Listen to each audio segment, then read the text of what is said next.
She was the last pharaoh of Egypt, a queen whose smarts and ambition could outmatch any king. Cleopatra, 7th. Just hearing her name probably brings to mind images of gold, power, and some pretty epic romance. But if you look past the legend, past the coal-lined eyes and the whispered stories of seduction, there's a raw story of political survival, shocking betrayal, and a desperate end. So, let's forget the Hollywood glitz for a minute. Cleopatra's last days weren't just some tragic love story.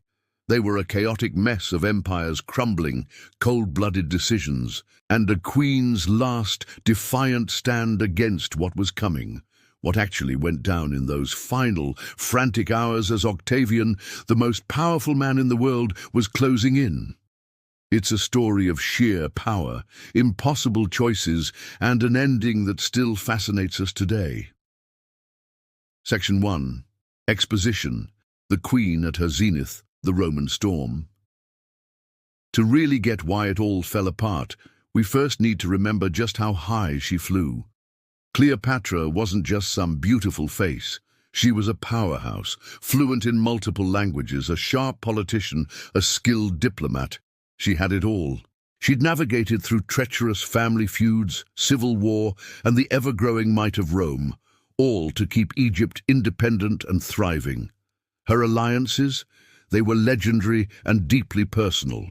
First, there was Julius Caesar, the Roman dictator. That alliance gave her a son, Caesarion, and pretty much secured her throne. After Caesar was assassinated, she found a new Roman powerhouse to team up with, Mark Antony.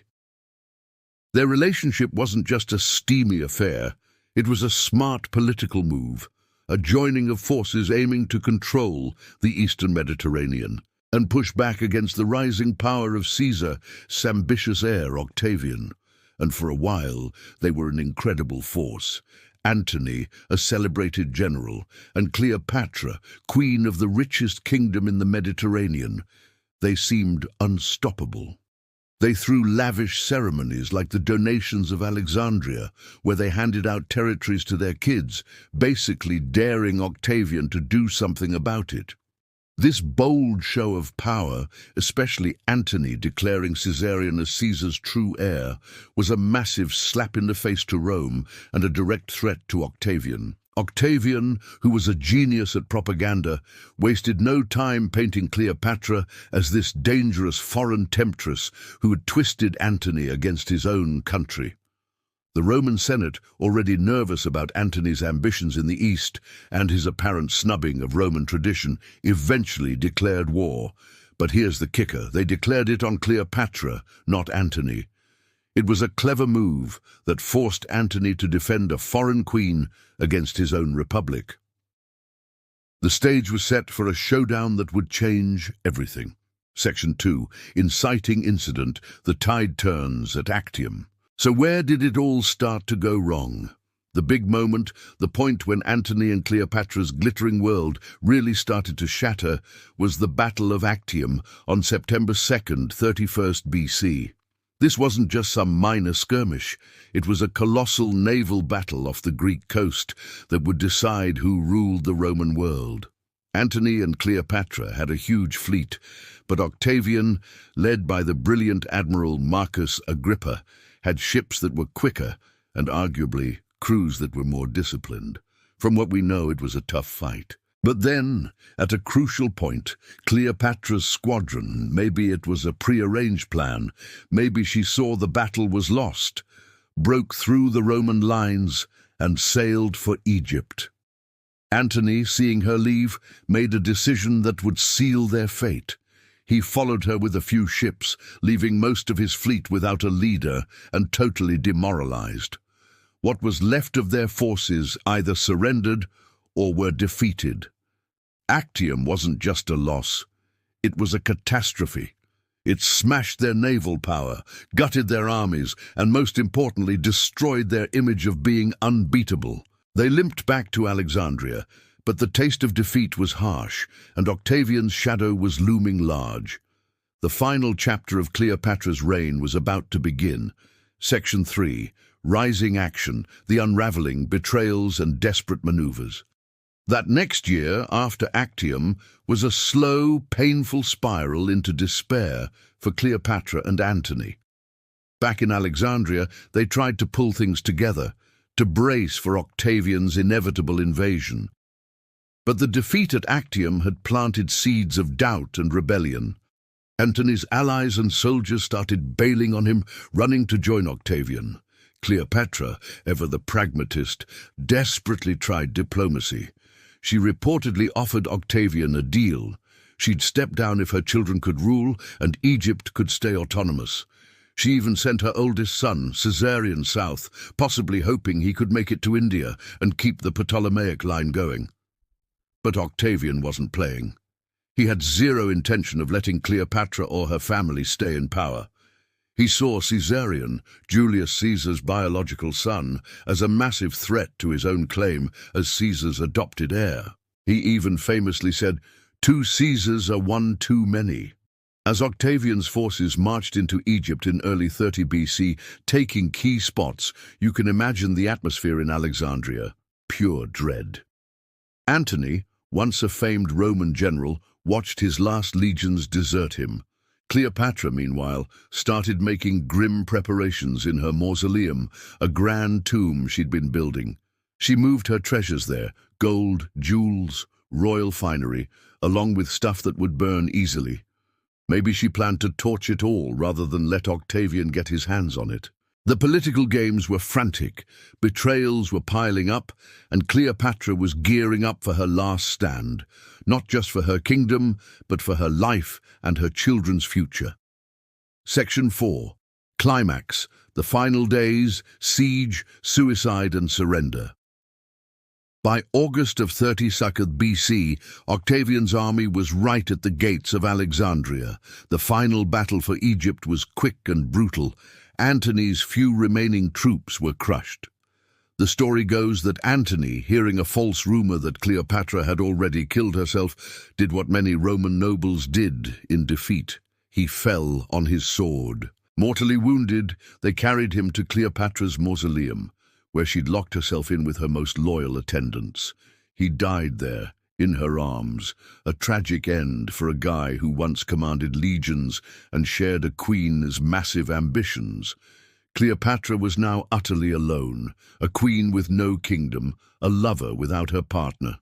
Octavian's men got to her pretty quickly.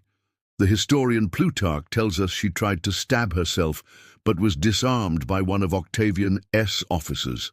They took her captive, her incredible wealth a glittering prize for the victor. There was a meeting, a final showdown between the captured queen and the Roman conqueror.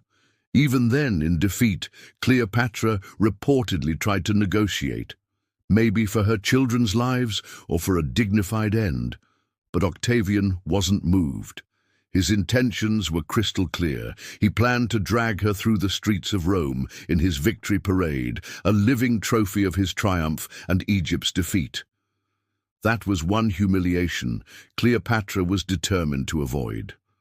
On August 10th or 12th, 30 BC, at 39 years old, Cleopatra died. How exactly it happened is still wrapped in mystery and debate, a final puzzle from the Queen of Secrets. The most famous story, the one that writers like Plutarch made legendary, is that she let an asp, an Egyptian cobra, a symbol of divine royalty, bite her after it was smuggled into her room in a basket of figs. Other old sources say she used a poisonous ointment or pricked herself with something sharp, like a hairpin dipped in poison.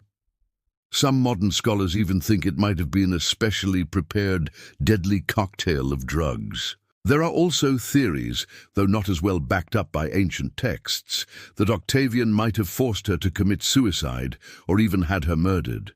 Still, most ancient accounts lean towards her choosing her own way out. Whatever she did, it worked.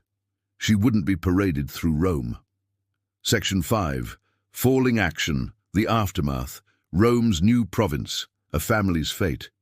Cleopatra's death truly marked the end of an era. Octavian, now the undisputed boss of the Roman world, moved fast to lock down his power. Egypt, the ancient land of the pharaohs, was officially made a Roman province. All that incredible wealth, it started flowing directly to Rome. The Ptolemaic dynasty, which had ruled Egypt for nearly 300 years, was over. And what about her kids? Their fates were tragic and show just how coldly political Octavian was. Her oldest son, Caesarion, the one she'd ruled with her son by Julius Caesar, was a huge threat to Octavian's legitimacy. So, he was hunted down and executed. Octavian couldn't risk having another Caesar around. Cleopatra's 3 children with Mark Antony, the twins Alexander Helios and Cleopatra Selene II, and their younger brother Ptolemy Philadelphus, were spared. They were taken to Rome and, yes, paraded in Octavian's triumph, a public display of his victory over their parents. Afterwards, they were raised by Octavian's sister, Octavia Minor, who, ironically, was Mark Antony's abandoned Roman wife. Talk about awkward. Cleopatra Selene II actually went on to marry King Juba II of Mauritania and became a queen herself, a life that shows some serious resilience. As for Alexander Helios and Ptolemy Philadelphus, their stories are murkier. They mostly vanish from the history books, maybe dying young or just living quietly under Roman eyes. Section 6. Resolution. The end of an era. The birth of a legend.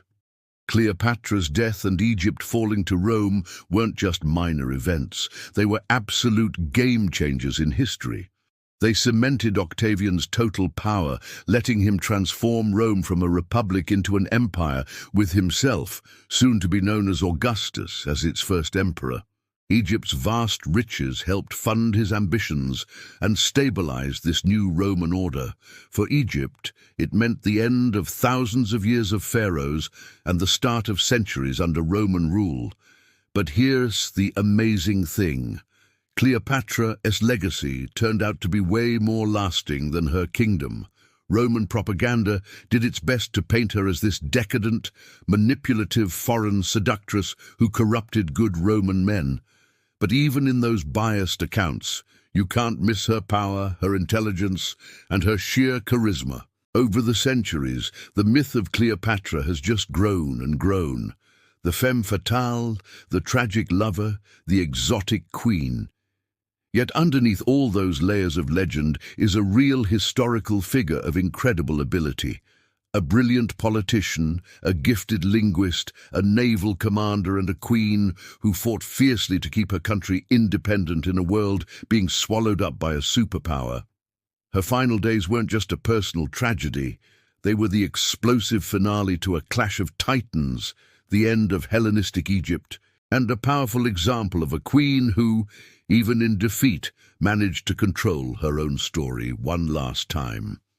And get this. The search for her tomb is still going on, with recent finds at Taposiris Magna stirring up excitement but no definite answers, just adding another layer to her captivating mystery. Cleopatra's story really has it all, doesn't it? Ambition, love, betrayal, high-stakes politics, the works. What part of Cleopatra's story gets to you the most? Do you see her as a master strategist, a victim of Roman ambition, or something else entirely? Let us know what you think in the comments below. And if you're hungry for more incredible stories from the ancient world, don't forget to like this video and subscribe to our channel. We've got more explorations of history's most fascinating people and events coming your way. Hit that notification bell so you don't miss our next one. So Cleopatra's final days, what a whirlwind. From the dizzying heights of power with Mark Antony, to that crushing defeat at Actium, and those last desperate moments in her tomb in Alexandria. Her story is one of unbelievably high stakes and ultimately tragic results. While that image of the asp is the one everyone remembers, the truth of her final act, whether it was a snake, poison, or even a forced hand, achieved her main goal. She avoided public humiliation and helped craft her own enduring legend. She might have lost her kingdom, but Cleopatra, Egypt's last queen, achieved a kind of immortality that still captivates and intrigues us more than 2,000 years later. Her life and death didn't just mark the end of one great ancient civilization. They signaled the true beginning of another, the Roman Empire, forever linking her name with a massive turning point in human history.